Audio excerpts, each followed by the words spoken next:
It's 11 p.m. on a Thursday. EJ's up past his bedtime, but doesn't matter. We're talking Seahawks tonight. Welcome to Bootleg Sleepaway Camp, everybody.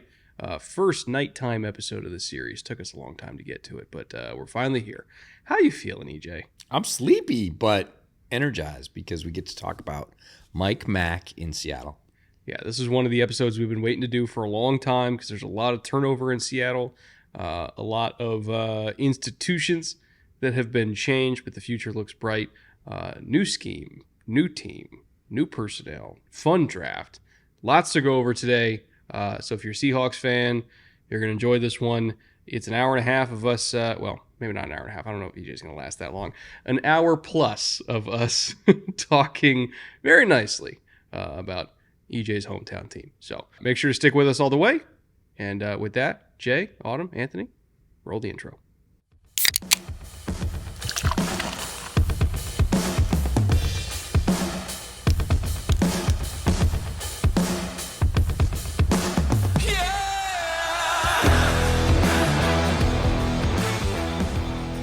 Welcome to the Bootleg Football Podcast. I'm Brett. That's EJ. In the middle of us is a bright, glowing sign for Underdog Fantasy. And of course, the first time we bring out the sign for the year in this series. We're covering the team from the state where Underdog is not actually active. So how's that for irony? But there are Seahawks fans everywhere around the globe. So if they want to include Seahawks in their best ball tournaments or their pick'ems, they can absolutely do so. Again, if you happen to be a Seahawks fan living outside the state of Washington, or you're a rival NFC West fan that's living in a state where Underdog is active, we'll throw up a nice shiny map for all the states where you can play. It's most of them at this point. EJ just happens to live in a very backwards part of America where it's not allowed, but maybe one day. Last holdout corner, it will happen eventually. I have faith. Yeah, he says as the guy who is currently living in California, which will probably be the last state to eventually legalize sports betting, much to my own chagrin. But anyway, if you guys would like to get in on Underdog Fantasy, do some best ball drafts, do some pick'ems, because it's not just about pick'ems. You can also do fantasy drafts as well. That's how they started, after all. You can use promo code BOOTLEG at the link in the description or at the QR code on the screen. You'll get up to a $250 deposit match, and of course, a pick'em special in the lobby. Now, EJ, to the task at hand. Yes. Seattle Seahawks. New faces, new places.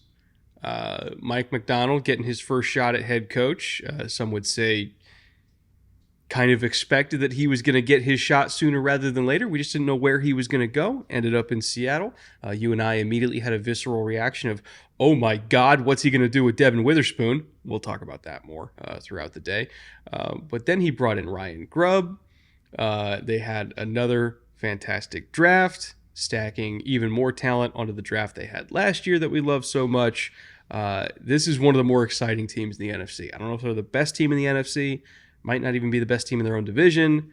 Hell, might not even be the second best team in their own division. But they're really fun. I know that. And they're not going to be an easy out. Mike Macdonald, we're going to sing his praises a lot during this podcast. It is well warranted. This is a football coach who has been successful wherever he's gone at the highest level, and he does inherit a roster of absolute ass kickers on the defensive side that he's going to have a ton of fun with. I'm really interested to see Mike Macdonald as a head coach, though, because I think he keenly understands from all the great coaches he's been around that head coach is a different deal. You don't just get to be whichever side of the ball you specialized in before you got there. You are now the face of the franchise, the guy in charge, captain leading the ship, whatever you want to say, and you have responsibility for the entire team. And he seems to have relished that so far in his short tenure in Seattle. I think he's going to be a great one, not a good one. I think he is going to be a great head coach. I have the most confidence in this hire that I've had since, and it sounds funny because it was only a year ago, D'Amico Ryans.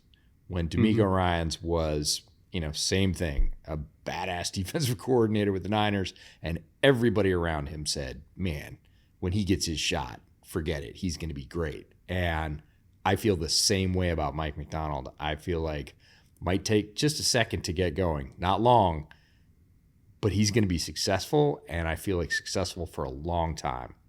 The comparison that's been used for him is just the new Sean McVay, but the defensive version. So like bizarro Sean McVay. Right. And the people that know him are like, yeah, no, he's that guy. He's one of the rare coaches who is just a great schematic mind. And we'll kind of get into how his defense functions in a little bit. But, beyond just being great at the X's and O's and being an innovator in that way, he's a phenomenal teacher.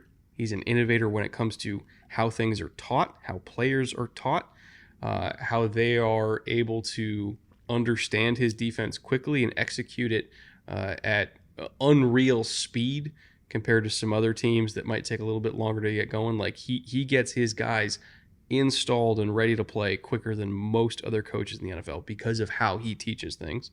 So he's an innovator in that regard. He's a great leader of men as well. Like everybody's ever been around him has said that, the people business part of being a coach, he's got down pat. And that reminds me a lot of Sean McVay, who is a schematic innovator. He's an innovator in terms of how teams are built, like how his program is run. Like Sean McVay's done a lot of stuff that a lot of NFL teams were like, what the hell are the Rams doing? And next thing you know, everybody else is kind of copying the Rams in a lot of ways now. But Sean McVay was also a great leader and a great people person. Even at his young age, he was the youngest head coach, or at least one of the youngest head coaches ever when he was first hired by the Rams. And that's Mike Mack. So he's a unicorn type coach, in my opinion. The Seahawks could not have possibly made a better hire. Like out of all the guys in this cycle, other than, in my opinion, Jim Harbaugh, because Harbaugh's just a proven force of nature, right? But of all like the first time head coaches, this was the guy. Like this was the one that everybody wanted, and Seattle got him. Seahawks fans should be like just unbelievably stoked. Super thrilled that I get to watch him. I'm at several Seahawks games a year. I wanted him, I will be completely transparent, as the coach of the Bears. If they had decided to move on from Coach Eberflus, they decided to stick with Coach Eberflus. This is the second best option, is I get to see him coaching the team closest to me in the country. I'm excited. Like, there's no other way to put it. As soon as that happened, you said a visceral reaction, and we were like, oh, damn, that's going to be fun. Now, we need to make a shout out to Pete Carroll. Pete Carroll was at Elite 11, the event we were at a couple of nights ago. Pete Carroll is a legendary figure in Seattle football. There's no other way to put that. In football, period.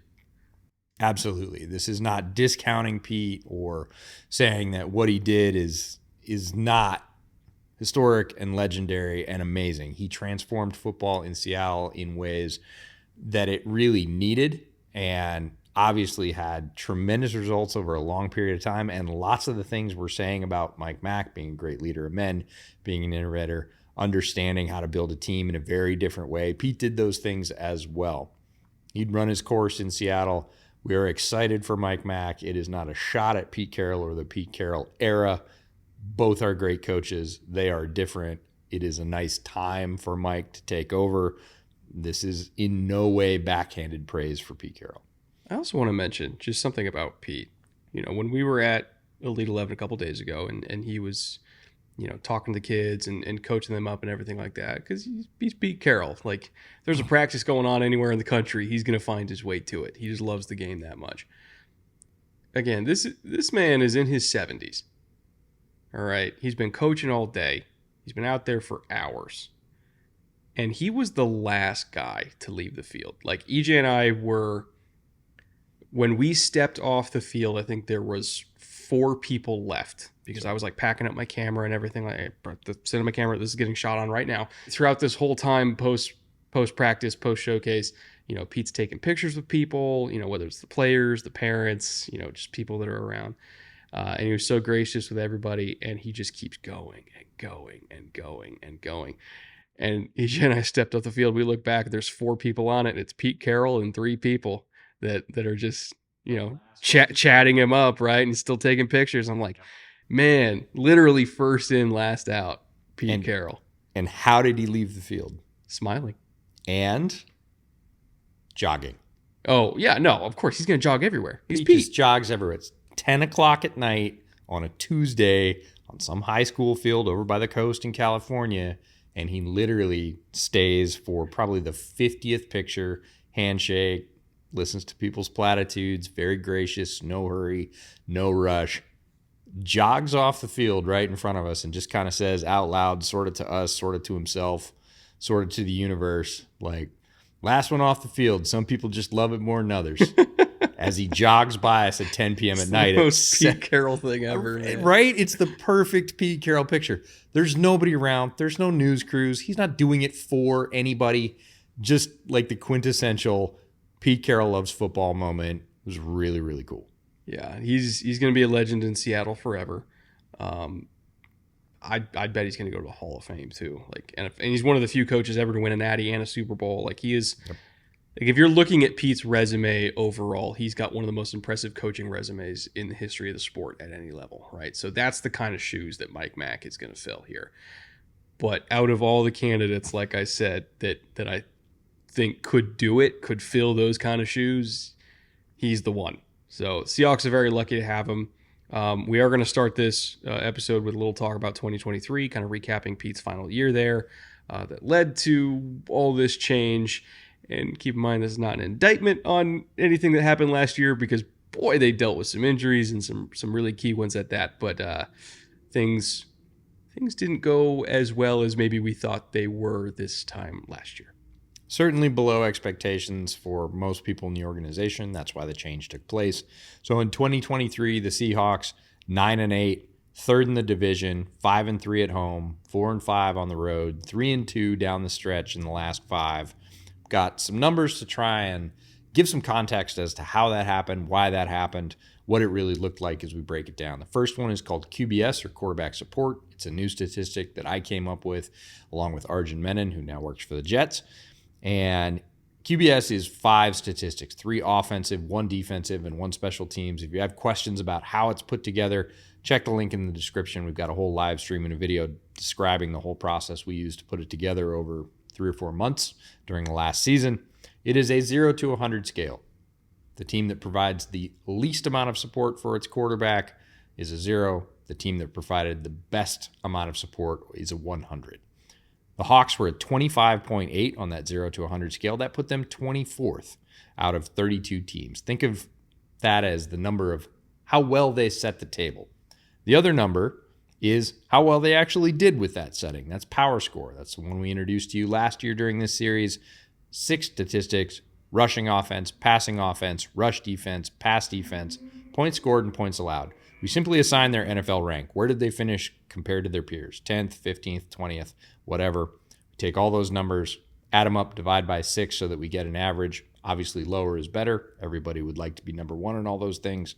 Nobody is. The Hawks were 14th in rushing offense, 10th in passing offense, 31st in rush defense. Not great. Just missed the bottom spot, but still not good. Pass defense. This was the dagger in the heart. 29th. Their personnel was better than this. They should have been better than this. If you have a bottom of the barrel pass ranking, that's only 3 off the bottom. Not great.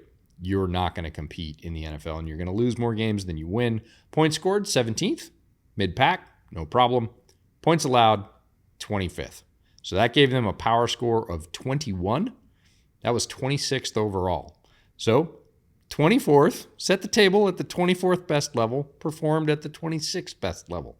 Underachieved a hair, but really these two numbers line up. And I think the part that was most surprising to me was the defense, right? After all the investments they've made to the edge rotation, the DBs they've picked up, it just didn't make sense, like how they were that. Do I want to use the word bad? I guess I can't. I mean, the rank would justify that word, right? Disappointing. How about that? That's a better word. Disappointing. Underwhelming. Yeah. For all the pieces they had together, we sat here last summer during this episode and said, man, we're excited. Second great draft in a row. Even more impact defenders, guys up high in the draft that we thought were going to make a big impact right off. It didn't happen. It didn't come together. This happens sometimes with NFL teams. They don't meet or exceed expectations. They underwhelm by a bit. And the defense not performing up to the talent level, because they certainly had more talent than this, was a major reason. And it put them in holes. It made Geno press and chase, made Shane Waldron trying to put more points on the board than he might have been comfortable doing. It was an exciting offense, but it certainly wasn't electric. And that made them play from behind more often than not. And they couldn't overcome that. I do want to preface this next spiel, by the way, because I am going to get into Mike Mack and the system that he's bringing over that's hopefully going to fix all this to get these guys to playing up to their potential. If you've listened to the rest of this series leading up to this, you've heard similar discussions before, right? When we talked about Jesse Minter, when we talked about the Titans defense, when we talked about all these different offshoots of the Ravens family tree that have spread out across the league, right? So some of you are probably pretty familiar with this and maybe don't want to hear it again. But for those of you that are new, Mike Macdonald is the godfather of all this, right? He took a Ravens defense that's been honed to a very fine edge in Baltimore since the early 2000s when Rex came over. And he simplified it. He streamlined it. He made it easier to teach to players by basically making them learn less words, like less word association. And he made it so that any coverage and any pressure and any front can all be intermixed together. Like there's not certain fronts that can only do certain pressures and you can only package certain coverages with certain pressure. Like none of that. Everything can be run with anything. So there's less stuff for players to memorize in a way because they don't have to, kind of go through the Rolodex in their brain when the call comes in of like, okay, Queens means this and Jacks means that. God, what's ace is it? Like, it's just one word, right? Everything is just one word. You learn 8 to 10 fronts. You learn like a couple dozen pressure paths. And when I say pressure paths, I mean everything. Like there's some playbooks where there's like 70 different names for blitzes. There's like a couple dozen here. And that includes all the different fire zones, which is bringing 5 guys. That includes the man blitzes. That includes the sim pressures. That includes bringing 6. If they want to get frisky and run 0, includes that. Like everything can fit into a much slimmer playbook. Here's the kicker. Because they can run them out of any look, and it's all modular, the total possible combinations far exceeds any traditional playbook. So it's not that they have 24 different pressure paths. They have 24 different pressure paths times 10 fronts. So that's what makes them so hard to prepare for, is because you literally don't know what they're going to run. Like you just can't game plan for it. You have no idea. Not to mention throwing in all the coverages. And then they have, I'm not going to use the exact word for it. How about the best way I can explain it without giving away state secrets is they have certain calls. I think Macdonald calls it their graduate level stuff once the players get down the main stuff. They have certain calls where they can take a normal front, right? Like let's say it's a load front, so it's 3 guys lined up. It's a pass down front, load front. 3 guys lined up, loaded on one side of the offensive line, one on the other. And they have certain adjustments they can make where it's like, let's flip the 3 technique in the weak side edge. And we'll still have them do the same jobs as they normally would do, just from different spots, right? So it looks like an entirely different pressure path. It's not. It's the same one. But they're just flipping guys around. And so, again, it forces offense to be like, what the fuck is that? That's new. And then they have it where, okay, let's flip the 3 technique in the weak side edge, but now we're not going to have them do the same jobs. They're going to do each other's jobs, which then looks like an entirely different pressure path, but it's not. It's the same one. It's the same word, but it's 3 different ways to run the same pressure. And that's how they get you. That's how they really frustrate offenses, because everything you chart, like it all looks the same and it all looks different, because it all is the same and it all is different. And they're just a nightmare to prepare for. So you're going to see him blitz, just bringing fire zones on 1st, 2nd, and 3rd down, because he loves stopping the run by just blitzing into it. He's going to be exceptionally detail-oriented, exceptionally prepared. I talked about this in the Chargers episode when we talked about Jesse Minter. Mike Macdonald is the same way. Like, as far as situational play calls go, whether it's in sudden change situations, start of a quarter, start of a half, start of a drive, red zone, he is so dialed in situationally. So Seahawks fans are going to love that about him because their third down defense is going to be sick. I would say he's probably going to be a nickel a lot as well, just like he was in Baltimore, but it's going to be slightly different because their nickel in Baltimore was Kyle Hamilton, who's gigantic and is basically a linebacker. The nickel in Seattle is going to be Devin Witherspoon, who plays gigantic but isn't gigantic. So I'm curious to see if he makes him do the same stuff that he made Hamilton do. And he has more coverage ability than Hamilton does. For sure. Yeah. No, he's phenomenal. So his strengths lie in different areas, but if you're not picking up what we're putting down, that's the key piece. How Mike Mack deploys Devin Witherspoon in this version of his defense with Witherspoon's many strengths, which are slightly different than Kyle Hamilton's many strengths, is the key to how this thing is going to run. He is the straw that stirs the drink, unequivocally. Like, Tariq Woolen is important. Byron Murphy is important. Actually, Byron Murphy is really important because he's going to be the new Justin Madubuike. Hall is important. Like, everybody has a very specific role that they're going to play. But Devin Witherspoon's role is everything. Like, he's going to blitz. He's going to be a key piece of the run defense. He's obviously going to be doing the hardest job in coverage, playing against slot receivers with two-way goes all day long. You kind of can't do the stuff that Mike Mack likes to do unless you have that kind of nickel. And luckily, Seattle has that kind of nickel. Honestly, might have been a key factor in why he took the job in the first place, because he's like, ooh, I get to coach that guy. I want to talk about this because we always talk about it with offensive coaches, and we almost never talk about it with defensive coaches. Mm-hmm. And there isn't any reason that we shouldn't. Offensive coaches, we always say, well, Ben Johnson, he's looking at these opportunities, but he's going to want to go to a place where he's got a quarterback or he gets to pick one, right? He wants to get his guy at quarterback. We don't really talk about defensive coaches like that. Occasionally, if there's a great edge rusher or something, they're like, well, of course they'd want to go there because, TJ Watt's there or whatever else. But we don't talk about players who are really key to a system being run on the defensive side, and we should. And I don't think it's a maybe. I think Mike Mack looked at all the talent on defense, but specifically said, look, I need 2 or 3 things. And he had 2 of them, and he's like, we're going to draft another one if I show up. We're going to get the third. But I really like those 2 because same thing with offensive coaches going in. They might have their quarterback, but they might not have their receiver or their running back or their left tackle yet. But they're really sure they want that one piece that is functionally important to drive the whole thing. And I don't think it's a coincidence that Mike Mack ended up where Devin Witherspoon is. I'm sure Mike Mack looked at Devin Witherspoon. He'd obviously looked at him in the draft. He was already familiar with him, but looked at him in a different lens as I could be the head coach there, and that could be my guy. And I'm sure he also looked at Geno and was like, I can still get at least a good year out of that. Yep. And then we'll figure it out in 2025. But one of the key things, in fact, maybe the key thing for him was, I got the defense.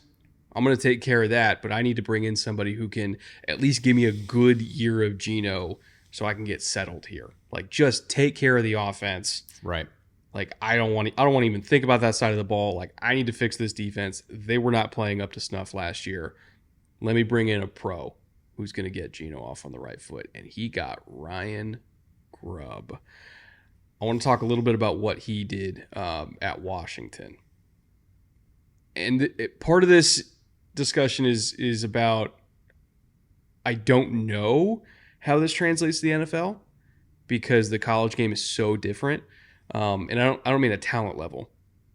Like, UW had NFL talent on really everywhere in the offense. They had an NFL receiving core, all 3 of them. They had NFL tackles, they had an NFL quarterback. Like, talent wasn't the issue. Like, that part obviously translates.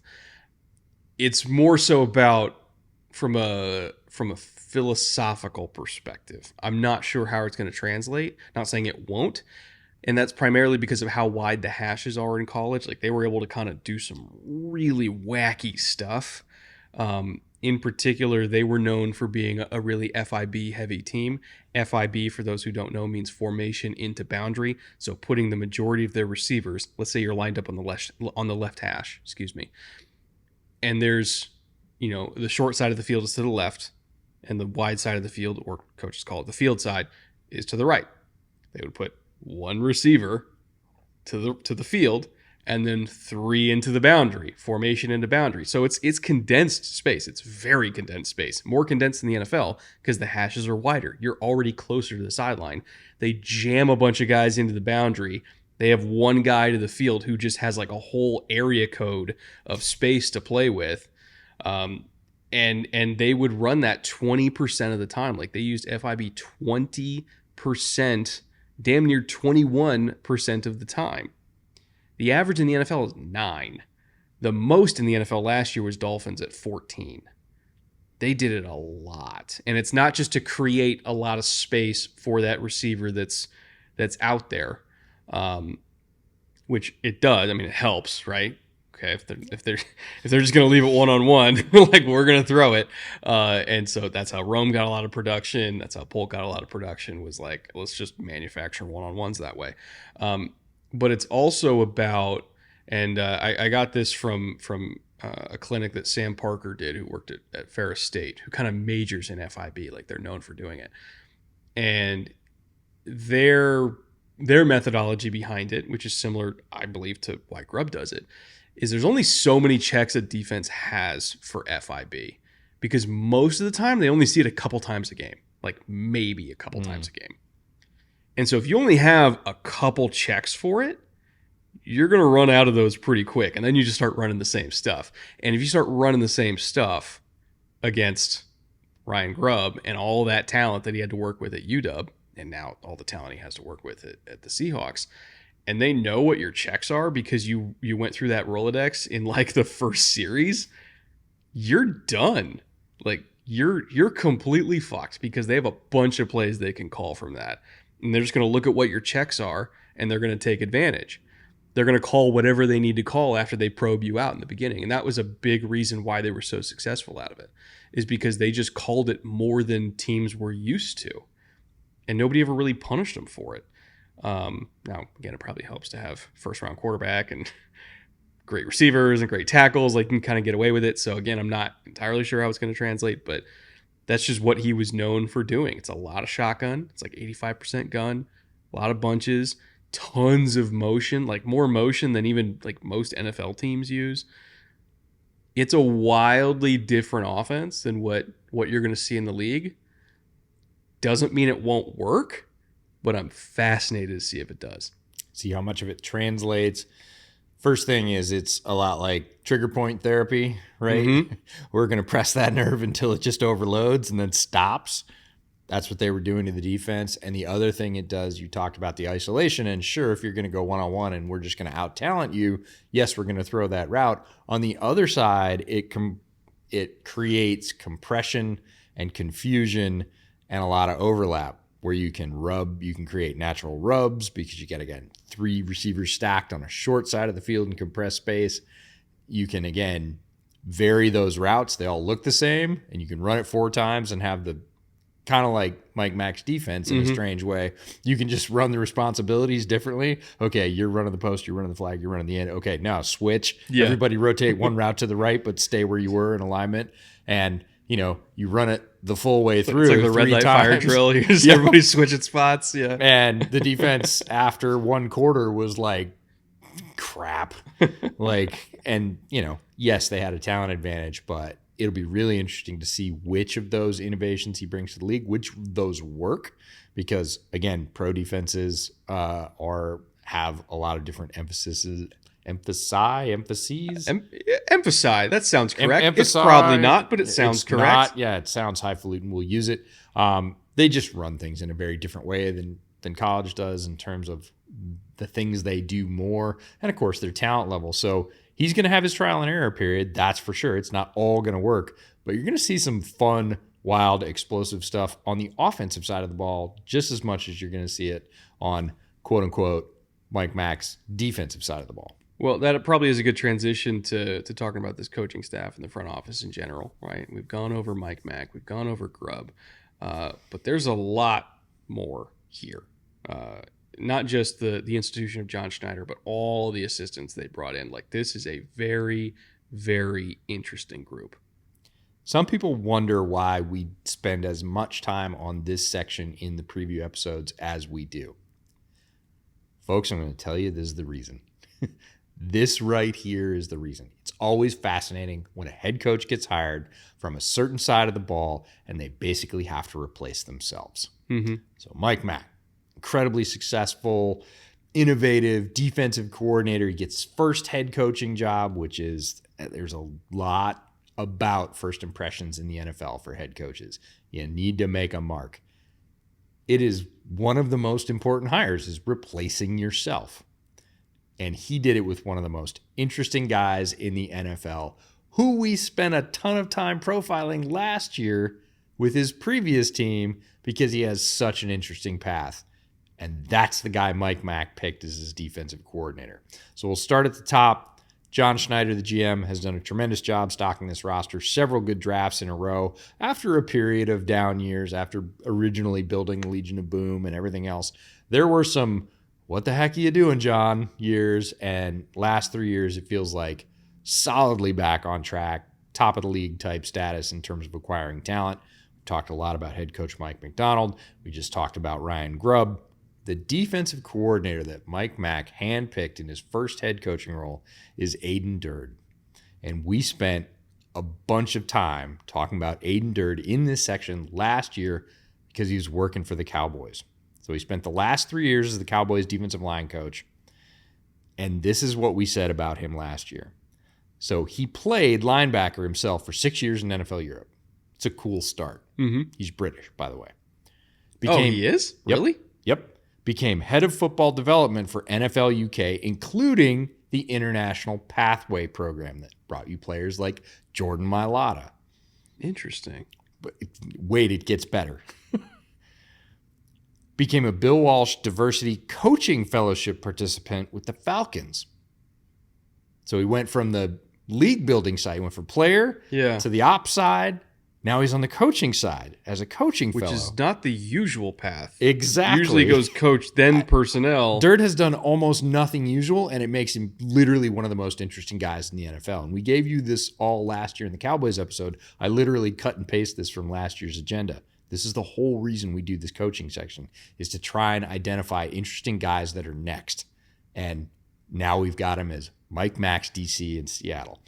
So he's a Bill Walsh Diversity Coaching Fellow with the Falcons, where he met Dan Quinn, and then as a coaching intern with Dallas. He was the defensive coordinator for the London Warriors for 6 seasons. He goes back to the other side of the pond, coaches, becomes a coordinator, returns to Dallas in 2021, 6 years after last being a coaching intern there. His defensive line created the third most pressures in the NFL that year. Again, he goes back to work for Quinn, who he has familiarity with from the Falcons. And now he is this spotlight choice. He's the DC for Mike Mack. Like, talk about pressure, right? But this guy's done it all, been there, played the position, been an ops, been a coach, this side of the pond, other side of the pond. Like, one of the most fascinating guys in the NFL, period. I saw his name on this, and I was like, jazzed. I was more excited for this segment than literally almost any other piece. And what's interesting about it is I don't know what his connection to Macdonald even is. Like, I don't think he ever spent any time. Oh, wait a minute. If he met Quinn when he was a coaching fellow, when Quinn was in Atlanta, The Falcons, right. That might have been when Mike Mack was a GA at Georgia. Before the Ravens brought him in. Maybe that's where they met. Maybe. Man, so if they really came up together. Or he just got him on recommendations of Quinn, of the guys at the Cowboys, the guys at the Falcons, guys at the NFL, right? Who said, I want to talk to a bright young football mind that has kind of been there and done it all. Yeah. Like, you better talk to Aiden. I'd bet that's how, because the Falcons and the Georgia guys talk all the time. Like, they're Completely not that possible. far from each other. One of the most interesting paths to the NFL, and the entire reason we do this section is to try and bring you all of those guys and gals a year or two before they're elevated to these positions of power in the NFL and say, this is an up-and-coming head coach. This is somebody that's going to be a coordinator very soon. This is a riser in the NFL coaching ranks. Special teams is run by Jay Harbaugh. Weird. Shocker. The Harbaughs and the Mike Mac tree getting along. Never happens. The NFL Mafia, man. I swear to God. Yes, the same Harbaugh family. He's Jim's son. He spent the last 9 years at Michigan. Before that, he was with his uncle John in Baltimore. Yes, you can say what you'd like about all that. The assistant head coach is Leslie Frazier. Folks will remember him, defensive coordinator in Buffalo, former head coach of the Vikings. Very experienced guy that, again, the transition from coordinator to head coach is different. You have a different level of responsibilities. You have a different level of visibility. When Mike is navigating some of those transitions that are new to him, he can lean on a guy like Leslie Frazier as his right-hand man and say, hey, how did you do this the first time? And that's an incredibly valuable resource to have. Getting down to the coaches on offense, Frisman Jackson is the wide receivers coach. He was with Pitt as the wide receivers coach for the last 2 years. We talk all the time about Pittsburgh, and I don't mean Pitt, the college. I mean Pittsburgh, the other one. Yeah. Yeah. We always talk about the Steelers' ability to draft and develop wide receivers. Frisman Jackson, huge part of that for the last couple of years. Some fans will remember him as a Browns wide receiver during his player days. I do. Anyways. Was I born yet? You know what? Don't answer that. All right. And now we get a nod for you. In what way? I told you this was coming. We got a Mater Dei alum in the coaching section. Oh, everybody drink. We found him. Kennedy Polamalu. Of the same family? Well, it's Polamalu. There's probably 50 of them, but he's the running back coach for the is Hawks. Is he related to that Polamalu? Spent the last 2 seasons as the Raiders' RB coach. He's Troy's uncle. There we go. There it is. And he's also a Mater Dei alum. Man, so we had a Polamalu running around? Well, I mean, ish. Wearing red, the proud color of the Monarchs? There you are. Every Monarch, or former Mater Dei student, I should say, that heard me say that just fucking had a shiver go down their spine. Wait, what? No, for those that don't know, like, again, Mater Dei is a big football school. I mean, it's the best high school program in the nation. I don't even think that's biased. Like, it literally is over the last 20, 25 years. And every Friday before games, the principal would come on the PA system over school and, like, talk about the games and be like, and remember, wear red, the proud color of the Monarchs. And she'd say it the same way every week. And so everybody, every week when that would come on, the whole class in unison would be like, wear red, the proud color of the Monarchs. It's like like fucking Children of the Corn. It's like Stepford Wives, but for football. Oh, that's impressive. I love it. On the defensive special teams side, Kirk Olivadotti is the inside linebackers coach, 22 seasons in the NFL. Spent the last 5 coaching the inside linebackers for the Packers. His dad, Tom, coached in the NFL for 21 years and was the DC at the University of Miami in '83 when they won the Natty.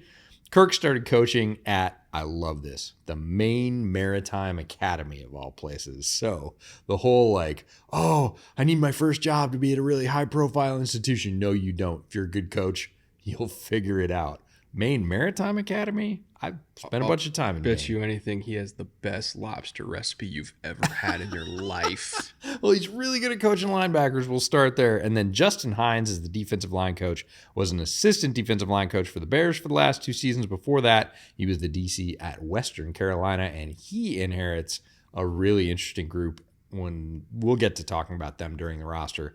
Seattle certainly invested a bunch of draft capital there. He's got some potential ass kickers. It's going to be up to him to mold them into exactly what Mike Mack wants from his rushers.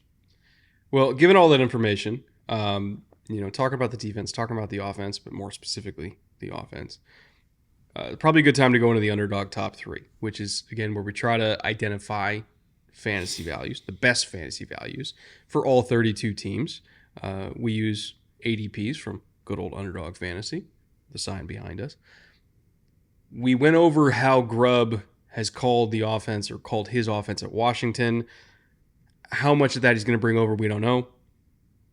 So a lot of the questions that we have really won't be answered until we're seeing live games. But we can speculate, right? We can speculate how that offense translates to the current talent with the Seahawks. And we came up with our 3 best values based on our projections of how they fit this system. Number 1, JSN, all the way down at wide receiver 47, which you don't often see for a former first-round pick that had a bunch of hype, only 1 year removed.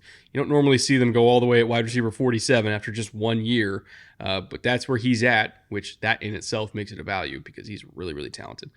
Tyler Lockett's at wide receiver 51, and then Kenneth Walker at RB 16. I want to start with Walker. Okay.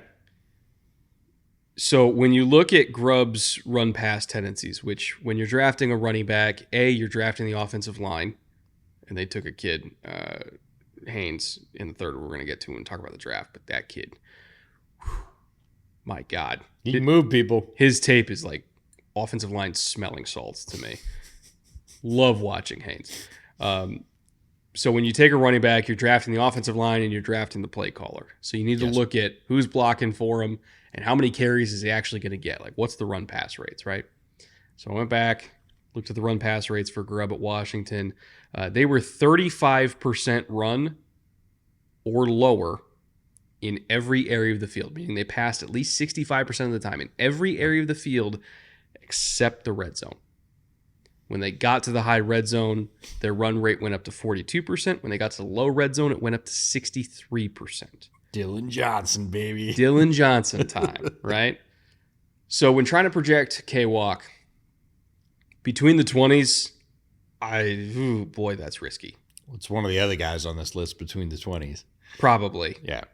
However, once they get to the red zone and they're actually trying to finish these drives, then it's Kenneth Walker time, just like it was Dylan Johnson time at UW.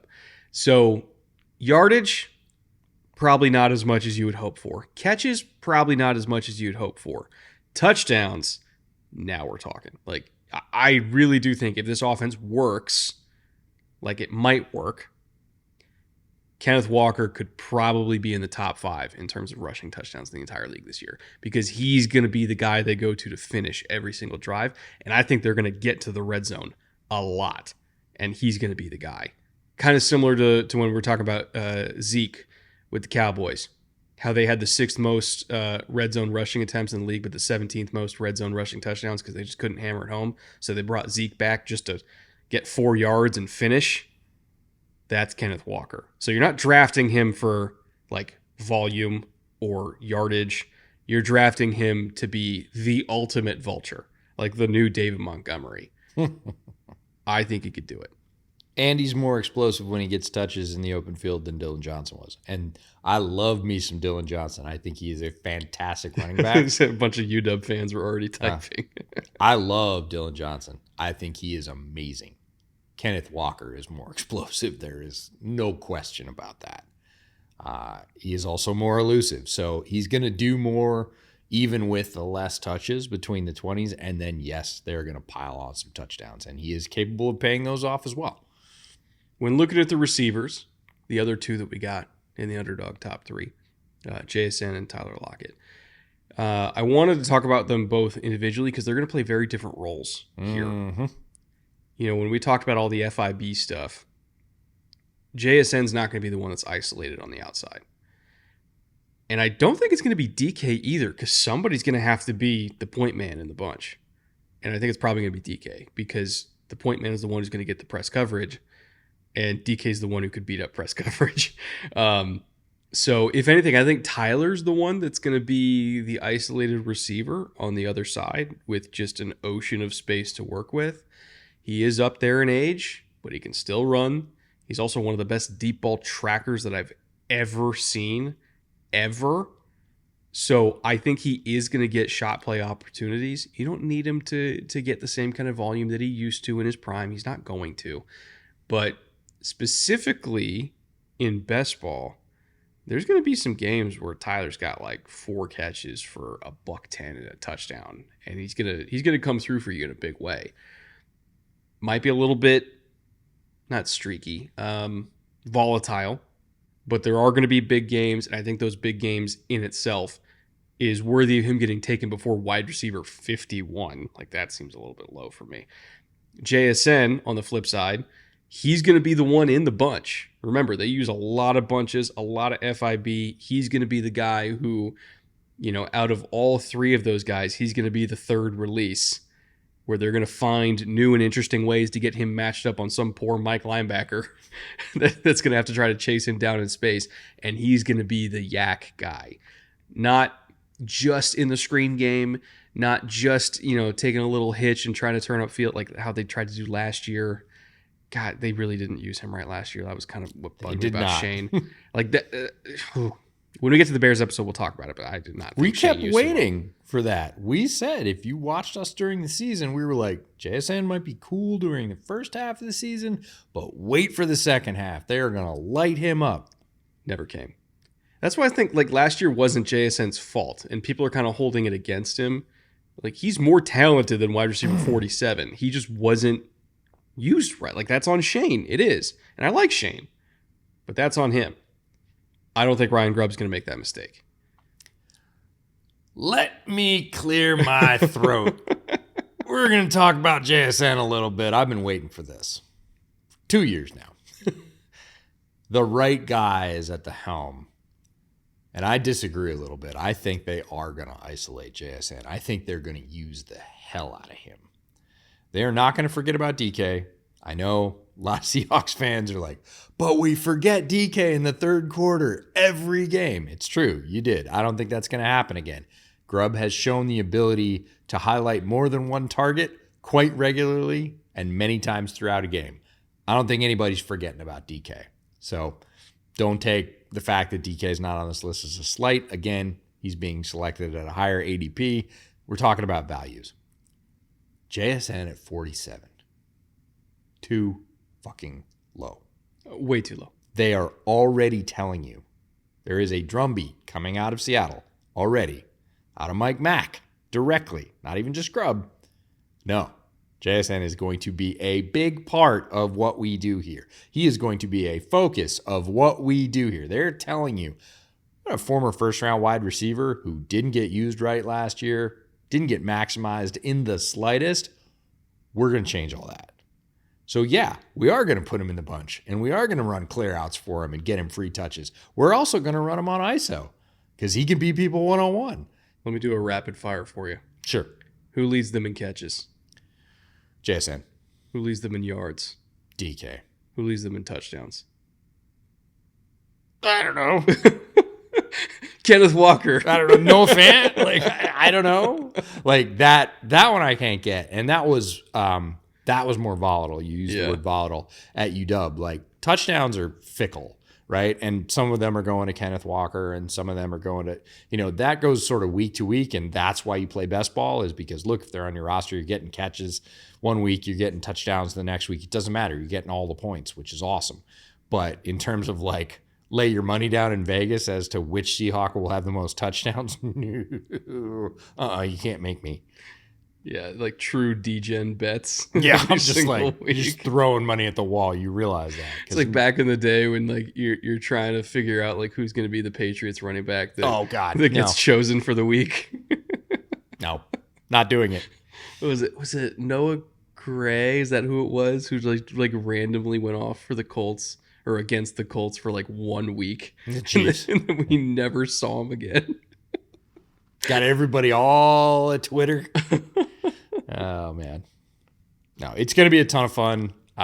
It's going to be a fascinating offense to watch. Grubb can use all those pieces. He is going to have an adjustment period for sure with Geno, with the wide receivers, with K-Walk, with the offensive line. It's all going to take a second to come together. But when it starts clicking, Grubb is a guy that knows how to use multiple weapons to just keep hammering, just keep the pressure on. If you happen to live somewhere that isn't Washington State, by the way, and you can actually get access to Underdog Fantasy, and you want to check out these ADPs, because I'm sure they've changed between the time of us recording this and the time that you're watching this, it is midnight now, officially. EJ? Happy solstice. So it's June 21st. Started recording this on the 20th. Longest day of the year. This has been the longest day of my year. We started so early, and we're still going. Correct. I did not anticipate how long it was going to take to do Elite 11 and recording in the same week. That was a little bit of a schedule oversight on my part, but yeah, I know, you were right. All the football goodness. We're just packing it in. Yeah, doing high school, college, and NFL coverage in the same week was a little bit difficult. Yeah. But it's June 21st. I'm sure these ADPs have changed by the time you guys are watching this. So again, go to Underdog at the link in the description or at the QR code. Check out what they are now, because I'm willing to bet by the end of training camp, JSN's not going to be wide receiver 47. He's not. Get on that as fast as you can. I'm saying to future you who can't watch this for another 2 weeks. Like, that's me like screaming at the void. All right. How about we get to free agency? Talk a little bit about March, because there was some pretty significant clearance of this roster.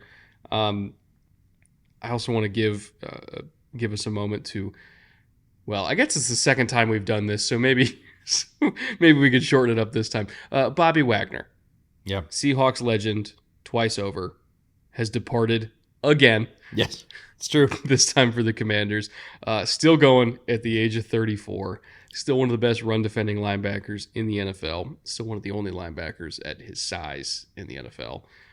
They just keep getting smaller every single year. Meanwhile, Bobby just seems to keep getting bigger. He's just cultivating mass and continuing to beat the shit out of centers as old man Bobby at this point. But before we get into the rest of the losses, I did want to carve out some time to recognize one of the GOATs of his generation.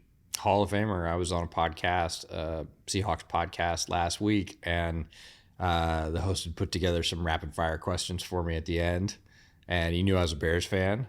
So he was like, Bobby Wagner or Mike Singletary? And I was like, Bobby Wagner. And he was like, wow. Oh. And he was like, oh. And I'm like, it's not even a question in terms of versatility,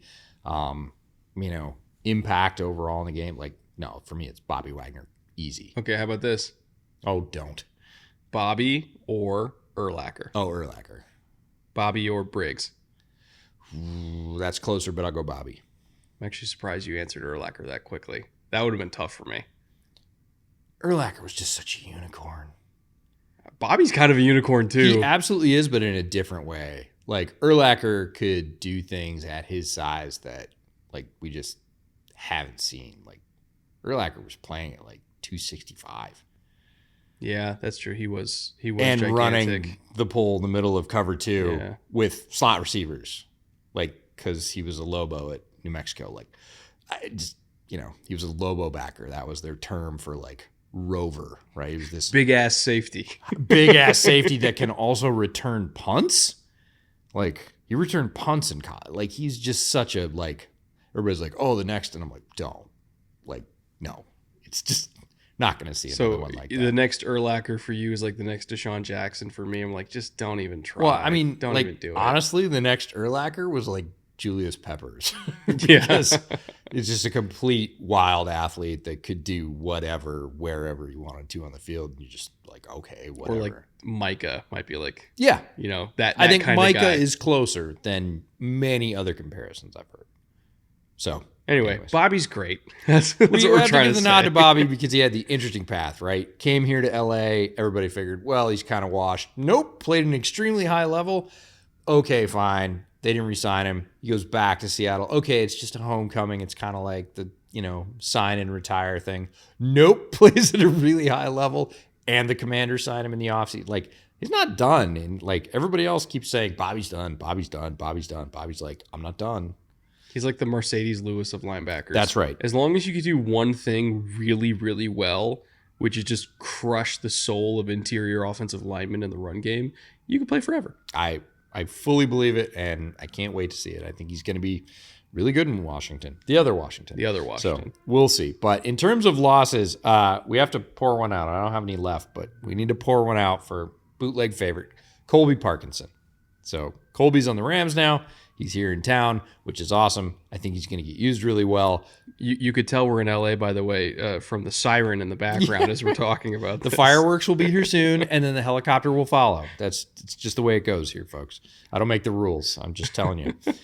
Damian Lewis moves on to the Panthers to sign a big deal there and be a guard. Jordan Brooks, the interior linebacker, is now a Dolphin. Played 67% of the snaps for the Seahawks last year. Bobby Wagner, 98.4% of the snaps at his age. I know we just talked about Bobby, but 98% of the snaps at inside linebacker. It's not a low-impact position.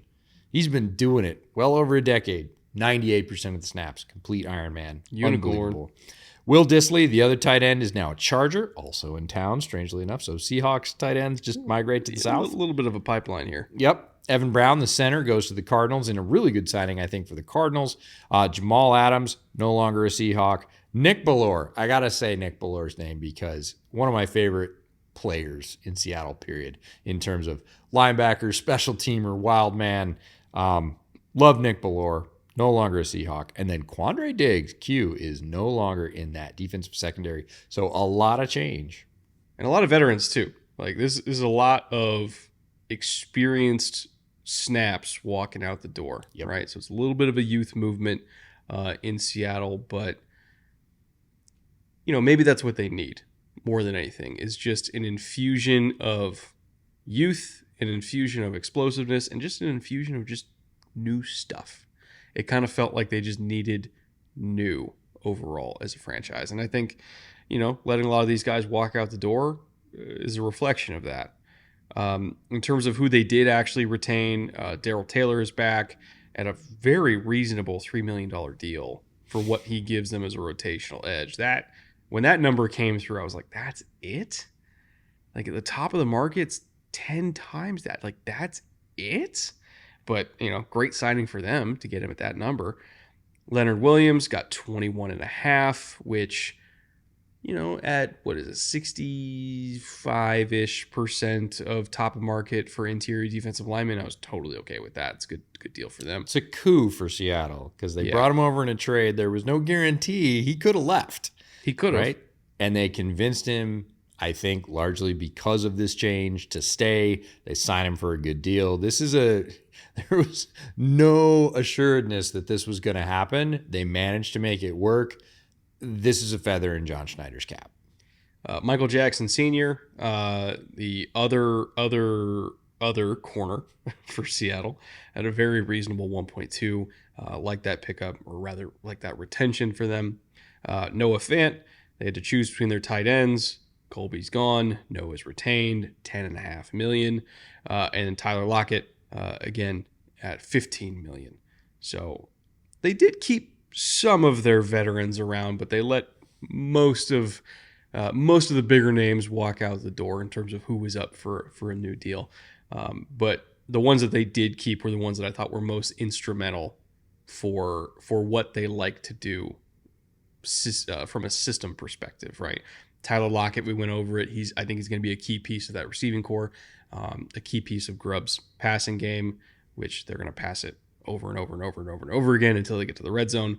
And then Leonard being that kind of versatile, do everything defensive lineman who, you want to be a shade, you want to be a 2, you want to be a 3, you want to be a 5. Like Macdonald moves his guys around, like we talked about earlier. He has guys flipping assignments, like we talked about earlier. Leonard's great for that. So him and Byron Murphy together are going to be one hell of a combo. So again, the guys they retained was very purposeful because of the defense and the offense that they're bringing in here. So early returns on the relationship between Macdonald and Grubb and John Schneider seems to be pretty symbiotic. Yeah, I like it so far in terms of their priorities. And like you said, a lot of the transition has to happen, always happens when there is a shift in the power structure, even if it's not both head coach and GM. It was only head coach. But that does indicate a change, and the GM has to have some flexibility because he brought the previous guys in for the previous regime, and he has to be able to sort of flip his hips, to use the cornerback term, and say, okay, I'm going to pivot to the new system and find things, raw materials for you to build this new foundation. And so far, seems like they're doing that. They're going to continue to do that. Make no mistake, folks. It's not going to end. It's a good roster, but there is going to continue to be turnover. This is the first big wave. They weren't quite done. They had some additions from outside free agency as well. Yeah, they brought in Kayvon Wallace at $1.5 million. Kind of a versatile. I don't want to say safety / nickel because he's mostly just played safety, but like he kind of did both in college. He's done both, at least to a little bit of a degree in the NFL. But again, he's mostly been a safety. But Mike loves his versatile DBs that can line up all over the place. He's one of them. George Fant they brought in to be I don't want to say he's insurance. Yeah, backup isn't the right word for it because Abe's still coming off injury. We don't know when Abe's going to come back as of the time we're recording this. So like it kind of feels wrong to say Fant is the backup tackle when he might end up being the day one starter. So he's just a tackle. How about that? And a very important one at that. Laken Tomlinson they brought in from the Jets at $1.2 million. Rayshon Jenkins they brought in from the Jaguars at $6 million. A little bit more than I thought he would get, but I'll allow it. This one's important because the safeties are really important in Mike Mac's system. Oh, for sure. They have a lot of responsibility. So the idea that they sort of hand-picked Rayshon Jenkins, paid him a fair amount in the current safety market. Not top of market, but not you're just a dude either. They're fully expecting him to take a lot of those snaps that, Diggs and to a point, Jamal Adams, but really more Diggs took. Like, this is the Diggs replacement. This is an important piece in this defense. They paid a fair amount of money, and I think this one is more important than a lot of Seahawks fans realize because of the emphasis on the role of the safeties in Mike Mac's defense. And like we said, they're going to be a nickel all the time. And sometimes it's going to be a nickel with 3 corners on the field. Sometimes it's going to be a nickel with 3 safeties on the field. Yes. It's a bunch of different flavors of nickel. So, like, he's going to get snaps and, like, a lot of snaps. A lot of snaps. Jerome Baker, they also brought in from the Dolphins. Jonathan Hankins, the ageless Jonathan Hankins. This is the Aiden Durd connection. That's true. Yeah, coming from the Cowboys. This is his guy. Sure. He handpicked him to say, hey, he can help, implement my system. And by the way, he's also a pretty damn good interior run defender. Like, yeah, let's go get him, and completely reasonable at $2 million flat. If I had to guess, and again, this is a guess, if we're looking at what their defensive line rotation is going to be, on early downs, you're going to get Hankins, Leonard Williams, and then probably Reed out there as, especially when they're in nickel and they still need weight up front to stop the run. Like, those are going to be your 3, right? Beef. And then, let's say, okay, they get a first down run stop at 2nd and 10. Now you bring in Byron Murphy, you bring in Draymond Jones, you start bringing in the speed. Leonard Williams is still out there. And then you get to 3rd and long, and all hell's going to break loose, right? Because you're going to get Byron out there, you're going to get Mike Morris out there, you're going to get Leonard still out there, Draymond's still going to be out there, Boye Mafe, Taylor, Uchenna Nwosu, Derek Hall. Like, the amount of pieces they have is kind of unreal. And the fact that all of that speed, all of that explosiveness, and I know Byron wasn't there last year, neither was Hankins, but like, they still had dudes last year. They have more dudes this year. The fact that they couldn't make a pass rush out of that kind of bothers me. A lot. We were just looking at it today, and Derek Hall didn't have a sack as a rookie. Like, that's unbelievable. To us, who were both Derek Hall truthers and really liked that pick and thought the fit was good and said so in this pod last year, that was a sort of head snapper of like, yeah, I mean, he got a bunch of pressure and like not once. He didn't get to get a quarterback once. He's a very talented pass rusher. I can't wait to see Mike's version of a NASCAR package with like Byron Murphy in the middle and then like pick your fireballers off the edge, like Derek Hall and Uchenna Nwosu. Like, let's just go. Like, let's line up 4 of those guys and Byron Murphy in the middle and like let them loose. It's going to be so much fun. and specifically Byron Murphy in the middle. Like Yes. I'm talking like lined up as a straight up nose or as a shade. 0-1. Yep. And I'll tell you why. Like one of the key things that Mike Macdonald loved about Justin Madubuike. It's not just, okay, we're going to try to find a way to scheme him up a one-on-one. He's going to beat the guy one-on-one. You know, when you look at all the fire zones they would call, all the times that they would just generate an unblocked rush from a nickel or a linebacker or whatever. It's very like team-focused pass rush. Mm-hmm. You know, everybody eats together, not just trying to get one guy to do it all, right? Part of the reason that worked is because of Justin Madubuike. And I'm not talking about drawing attention. I'm talking about the fact that they could do wild stuff, like line up in a load front. Again, we talked about it earlier. That means 3 guys on one side of the offensive line, 1 guy all by himself on the other side of the offensive line. They could do stuff like bringing 4 strong, meaning they're bringing an extra rusher with those 3 guys on that side. Okay? They would drop the backside end, the guy who's all by himself. They would drop him into coverage. Mm-hmm. They're only bringing 4. It's a sim pressure. You still have 7 in coverage. And they would have Madubuike, you know, as that basically nose tackle in a load front because they would just put him there just for shits and giggles. He would be the contain rusher all the way on the other side. So on the side where the edge dropped, Madubuike would like stab in and then work to be the contain rusher all the way around the edge so the quarterback couldn't just run away from it.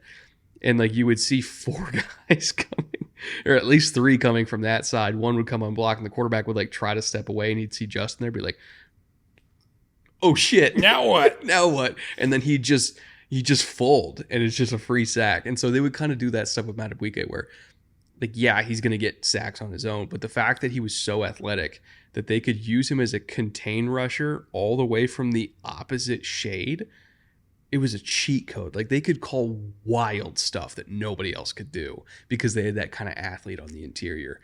Like it's so fun to watch this defense. And he's going to do the same thing with Byron Murphy. Yeah, and mix and stir all those pieces. You're going to see all these pieces moved all over the field and used in ways that look similar, look wildly different. The roles are going to be reversed. They're going to be reversed from game to game, from quarter to quarter.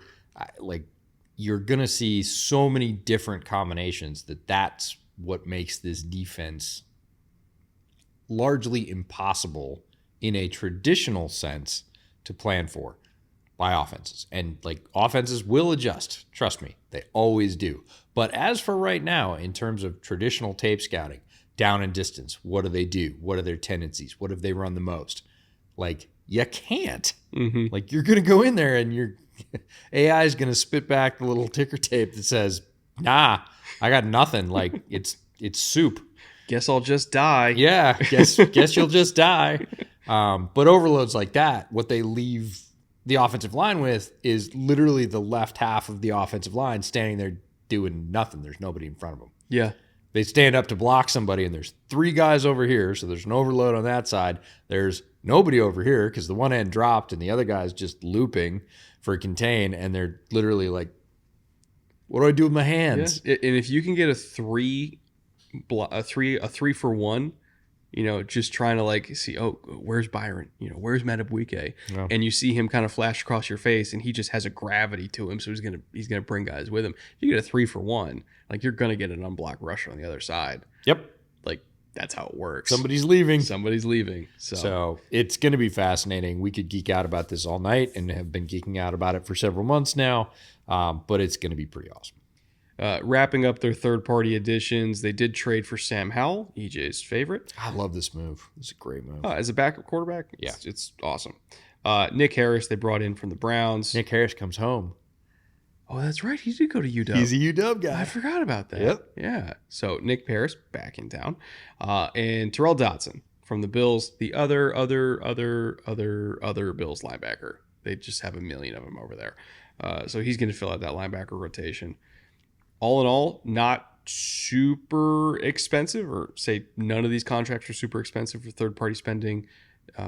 They save their big money deals for in-house guys. But I thought all of it was, what's the word? Prudent? Is that the best way to describe it? prudent or not, I think when we talk about any addition, whether it's free agency or the draft or UDFA or anything else, we talk about fit, right? Can you see a path? Is there a time, is there a path to playing time? Do you see the role? Does it match what they try and do? And for the most part, as you go down that, like, there weren't any like, I just don't know what they're going to do with that guy. Mm-hmm. Like, I don't know how that's going to work. It doesn't seem to fit what they've done in past stop, whatever. As you go down line for line, you're like, yep, nope, he's going to be in the second line. Yep. So it made sense, prudent, I guess. Like, again, they didn't break the bank to do it. So yeah, sure. Well, this is probably as good a time as any to talk not just about Byron Murphy, but also about the rest of the draft class, who we've alluded to multiple times at this point, but haven't actually talked about the draft. Why don't you run us through this class? I will say, just as a preface, there were some picks in here that I was kind of iffy on. Yep. But the highs were so high for me that I'm willing to forgive all sins. Just like the 4 guys that I think are really going to work here, I think are going to work so well that it's still going to make the class look good. Yeah, I'm with you. This was up and down for me, but in balance or, in summary, certainly very solid. So Byron Murphy, second interior defensive lineman from Texas at pick 16, first round, explosive, powerful, quick young rusher who's not yet hit his ceiling and is already very good. By the end of the season for Texas, although he had Devondre Sweat next to him, defenses were keying on Murphy. Defenses had realized, like, Murphy's the real wrecker here. Devondre Sweat, also super talented, but if we leave Murphy alone, he's going to hurt us more. So they were starting to shift protections to his side by midseason at the latest. I've seen him live twice in the last couple of years. Saw him against UTEP 2 years ago. Saw him against Kansas this year, both at DKR down in Texas. Impactful young player. I didn't even realize what a great game he had against Kansas till I went back to the tape. Because when you're live at a game, you don't see every play. You don't necessarily, especially on the interior defensive line. When I went back to the tape, I was like, holy shit, he kicked ass during that game and many other games, which is why he ended up as Mike Mac's top choice. Christian Haynes, the guard from UConn, in the 3rd round. They didn't have a 2nd round pick. They get him at pick 81. I will say with authority, Haynes was the best right guard in the draft. Oh, yeah. Actually, I would agree with that. Every snap at right guard in college. He was not one of those guys that played center. He didn't play tackle. He didn't play left guard. He played every snap at right guard, and he's really damn good at it. Hell, he was one of the best guards overall in the draft, let alone just right guard. I mean, I agree, like, he was the best pure right guard in the draft, but if we're just looking at guards in total, like, there's very few that I would want ahead of him, like, especially for this kind of system. All the outside zone that I think they're going to run. If you just watch cut-ups of Christian Haynes on outside zone, like, good Lord. Yep. Like he reminds me so much of young Brandon Brooks. And Brandon Brooks was a monster. 100% in his prime. But like his cut-ups on outside zone, and it's not just about the physicality and the finishing, which he's got that, but his ability to locate guys on the second level, track them in space, latch, swing his hips around, get them sealed off, and then bury them in the grass. Finish. Like, he is so fluid. He is so balanced. He's so quick. Like, he's just unreal as a run blocker. Yeah. And I really don't think I've seen that many guards in the last several years that have that kind of tape. As far as run blocking goes. I mean, we've seen guys with like overwhelming power and everything like that, but I'm talking like the subtle nuances to run blocking, how he works on combos, how he works in the second level, how disciplined his feet are as a puller. Like every single one looks exactly the same, like not sloppy at all. And of course, as a pass protector, he's pretty solid as well. He got into it with some Senior Bowl guys because they got so frustrated that they couldn't beat him. Yeah. I love this pick. I thought it was one of the best value picks that any team made in the entire NFL in the entire draft. Like, that is how much I love that pick. So there were some others that I wasn't super high on, but if just Byron Murphy and Christian Haynes play at the level that I think they're going to play at, this draft is still probably kind of a success to me. Yeah, and there's lots more raw materials here. Tyrese Knight, linebacker from UTEP. Very interesting player, a guy that I'd pointed out to you or mentioned to you before we got to the combine, and then we saw him running around for drills, and you're like, who the hell is that? And I was like, that's Tyrese Knight. And you're like, okay, now I got to go watch him. And I was like, yup. 4th round, 118. I think he fits, like the Mike Mack connection makes so much sense here to me because Baltimore always gets these guys in the middle rounds that you go, that seems kind of early for him. His game wasn't fully. They're not after a fully rounded game. They're after a couple of particular skills that he has that they can leverage. The Tyus Bowsers of the world, right? Baltimore always picked those guys, and they always worked. So I have a lot of faith that they saw exactly what they wanted in Tyrese Knight and said, we know exactly how we're going to use those things that he can do well right now, and then we believe he'll grow into a better player. So a lot of people thought that was the first kind of like, whoa, it's early for me pick. On the face of it, fully agree. When you get into, this is the formula that's worked in Baltimore for over a decade, I feel a little bit better about it. A.J. Barner was the first one for me where I went, the tight end out of Michigan. Obviously, scouting report's pretty good on a Michigan player for Mike Mack. Best blocking tight end in this draft. Not much as a catching threat. Felt a little early for me in the 4th round. The Tip Ryman disrespect. I know. I got that a lot from Illinois fans. Bastard. Some people. No respect. Anyways. Wrong Big Ten tight end. Yeah, maybe. We'll see. Time will tell. 121 was the pick for A.J. Barner. Nehemiah Pritchett, the taller of the two Auburn corners, the one that went first in the 5th round at 136. I like the player. I would have picked DJ James, his running mate, before him. I would have as well, yeah. But DJ James they pick up in the 6th round after they got Sataoa Laumea. I knew I was going to screw it up. Extra A in there. Big mauling guard out of Utah. Again, they're restocking the guard cupboard because a couple of them left in free agency. They got Laumea at 179 in the 6th round. They got DJ James in the 6th round at 192. And then Mike Jarrell, the offensive tackle out of Findlay, again, in the 6th round. So 3 6th-round picks. This one was at 207. So if you just swap Pritchett and DJ James is the smaller, quicker, I thought more impactful of the two Auburn DBs. I thought they were both draftable. So we're kind of splitting hairs here. They got one in the 5th and one in the 6th, and I'm quibbling about the order. Both good players, just more grist for the mill in terms of packing that secondary with talent. You talked about how much time they're going to spend in nickel and dime and how they need flexible guys that can do multiple things. And I'm like, okay, just more. I would not be surprised if DJ James wins the dime corner job this year. In fact, I think he will. Very possible. I had a much higher grade on him than Pritchett. Me too. So the fact that they got both of them, cool, kind of makes up for it. Because when the Pritchett pick came in, I was like, the other one's right there. And then they came back and got him. I was like, all right, fine, whatever. Okay, fine. You cleaned up. It's like getting a spare in bowling. You're like, okay, you got it anyways. You're good. All right, cool. But I think DJ James is going to be the dime corner year one. And then next year, so 2025, I think he'll make a play for being the 3rd one. Not the nickel, because with the nickel, if we're just talking about the position of nickel. Sure.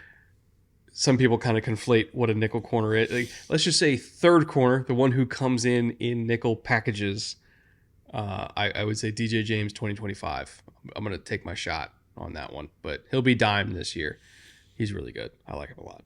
In terms of notable undrafted free agents, a bunch of them that they brought in that we really, really like. Garrett Greenfield, top of the list. Freak of nature left tackle who was extremely polished, extremely experienced, one of the best pass protecting left tackles in this class. I know people say, South Dakota State. He played against some really good edge rushers at South Dakota State, and they were the best program in the FCS by far. Like, they just destroyed everybody.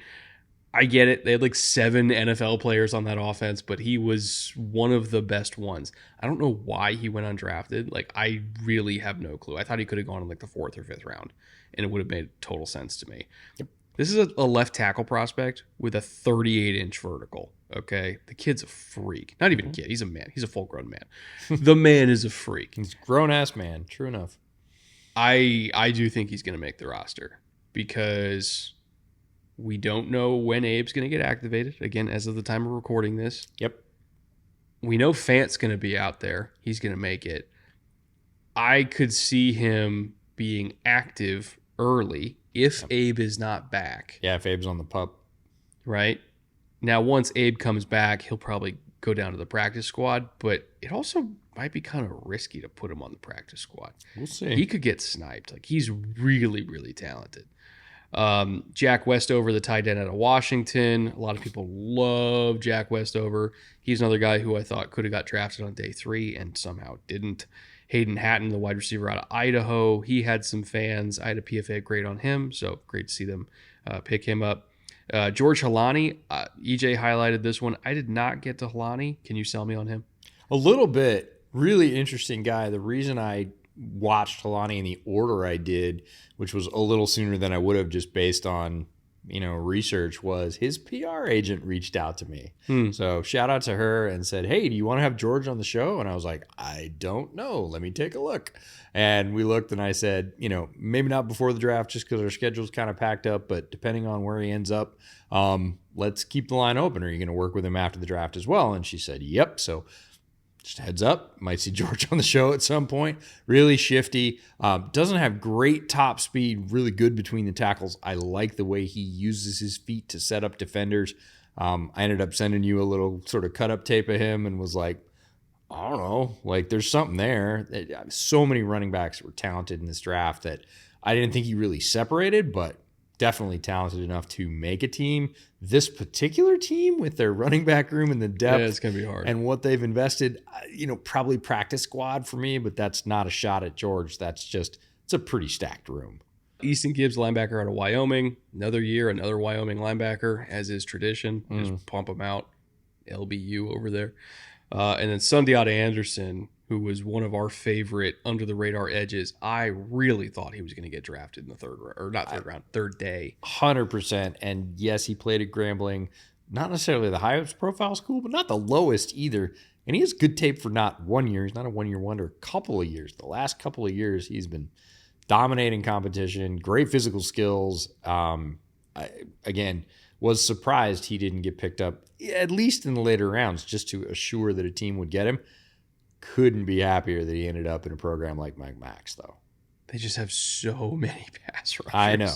Like, I don't know if there's a spot for him on the 53 just because there's so many guys there. But as far as being a hand-in-glove fit for the system and the culture, like, he fits them perfectly. Like, he will be on the practice squad. They're not going to let him go. Also, I'd be stunned if they did. Lives up to his name, is always smiling. Yeah, no, genuinely one of the nicest humans we met at the Shrine Bowl. Just has this huge, bright smile that warms up a room, and he wears it all the time. And he's happy to be there in the best possible way. And the fact that his nickname is Sonny Anderson is like, well, yeah. Sonny Anderson going to the least sunny place. He'll bring a little sun to the Northwest. Maybe. We'll see. All right, let's get to the summary section. Again, answering 2 questions here. The first being, did this team get better, get worse, or roughly stay the same based on the total additions and subtractions?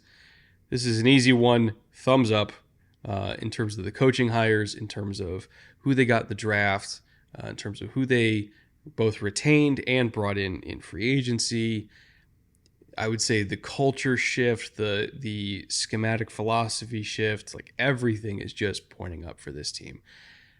I don't know if they're all the way there yet in terms of being contender for the NFC, but they're pretty darn close.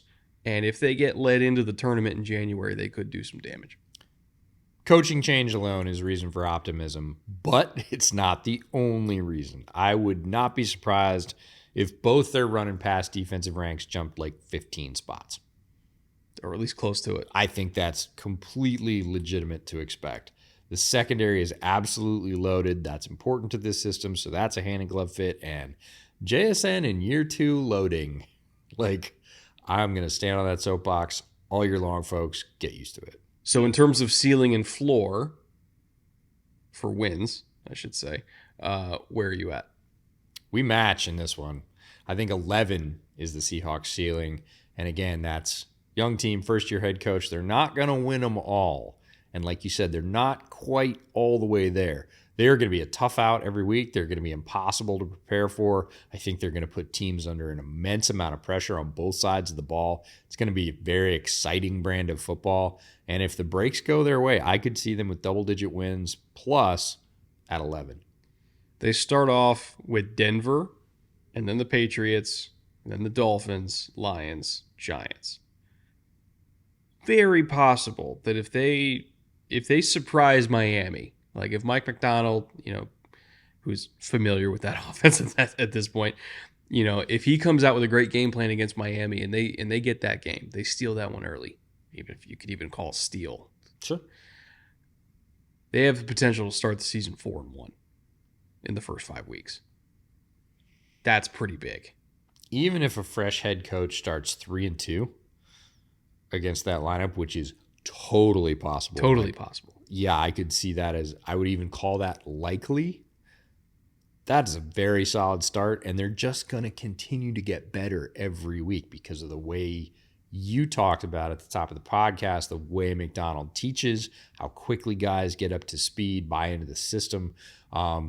Grubb, again, just a ball player's coach. Like, guys are going to want to succeed for him, and he's going to start giving them opportunities. Players buy in real quickly when you're like, man, it's been 3 weeks and I have 150 yards and 3 touchdowns. I didn't have that for the first quarter last year of games. Like, let's go. This guy's putting us in good opportunities. We're in every game. We're winning, more games than we're losing. That kind of stuff has its own momentum. I'm not talking about momentum during a football game. I'm talking about the momentum of a team during the season. That builds really quickly. And you got coaches on both sides of the ball that I could see players just going, wait, this guy knows. Like, he told us on Tuesday this was going to happen. We saw it on Sunday. We made the play and won the game because of that stuff that, players used to say about guys like Belichick, right? Mm-hmm. We knew every situation before we got there. We're so prepared that we can just play fast. That's the kind of thing you're going to hear coming out of Seattle, certainly on the defensive side of the ball, but I think on the offensive side of the ball too. And it's contagious. That's when teams start going, why not us? We should beat everybody we play. And they get that belief in them, and who knows where the ceiling is after that. So I can't remember if I actually said it, but I agree. 11-8 is my ceiling and floor. This could very easily be a double-digit win team for all the reasons you just stated. The arrow is firmly pointing up for the franchise. I think Seahawks fans should just be ecstatic. Juiced.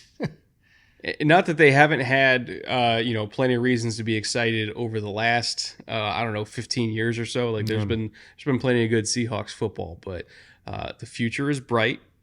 I would say the franchise is in very good hands. Correct. They'll figure out quarterback of the future at a later date. Not everything can be done at once, but for now, they're riding with Geno. I think they're going to get a good year out of him. This is going to be a very tough team to beat. So with that said, if you're a Seahawks fan, hopefully you enjoyed this. If you want to buy some Seahawks gear to directly support the Hawks and indirectly support us, you can find that at our clothing partner, Homage, at the QR code on the screen or in the link in the description. Anything you get at that link or at the QR code, whether it's Hawks gear, any other NFL gear, bootleg gear, New Heights gear, like literally anything, we will get a cut of whatever purchase you make at that link. So it's a good way to indirectly support the show. For those of you who directly support the show on Patreon, including all of our executive producers that have stood by us for several years at this point, thank you all once again for supporting us on Patreon. With that, it is 12:40 a.m. I'm exhausted. You're exhausted. I would very much like to go cuddle my cat and fall asleep. So we're going to do that, and we'll see you guys tomorrow.